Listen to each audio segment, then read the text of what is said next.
আসসালামু আলাইকুম রহমতুল্লাহি তাআলা বারাকাতু। দুঃখের কথা কি কইতাম,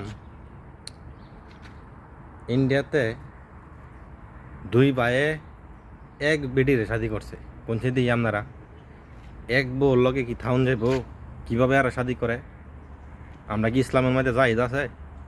সাইডটা জায়েজ আছে শুনছি, কিন্তু দুই ভাইয়ে যে এক বউর লগে থাহে একবার শরম করে না? আরেকটা দেখছিলাম, আরেকবার শুনছিলাম, চার ভাই মিল্লা, আমরা বাংলাদেশ হয়ে আছে, চার ভাই মিল্লা এক বউরে শাদি করছে। চার ভাই মিল্লা যদি অন্য বিডিয়া যদি সংসারে ফেসমুস লাগাই দেয়, এই কারণে হেরা এই বুদ্ধি কইরা একবারে এক সংসার, একবারে চার ভাইয়ের এক সংসার, চার ভাইয়ের এক বউরে শাদি করছে। মানে একদিন কীভাবে যে হেরা সময় কাটা আল্লাহ পাক জানে। হেরা যে কীভাবে যে হেরা কি এই দুনিয়াতে আছে নাকি কোন দুনিয়াতে আছে আল্লাহ পাক কই জানবো।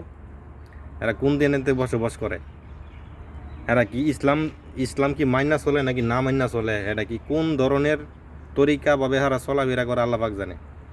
যেখানে নিয়ে জায়েজ আছে এক এক মানে সাইড এক বেড়ায় সাইডটা শাদি করতে পারবো, এটা হলো জায়েজ, এটা হলো জায়েজ। কিন্তু অনেক কয়েকজনকে দেখলাম সাত শাদি করে বয়ে লইছে, সাত শাদি করে বয়ে লইছে।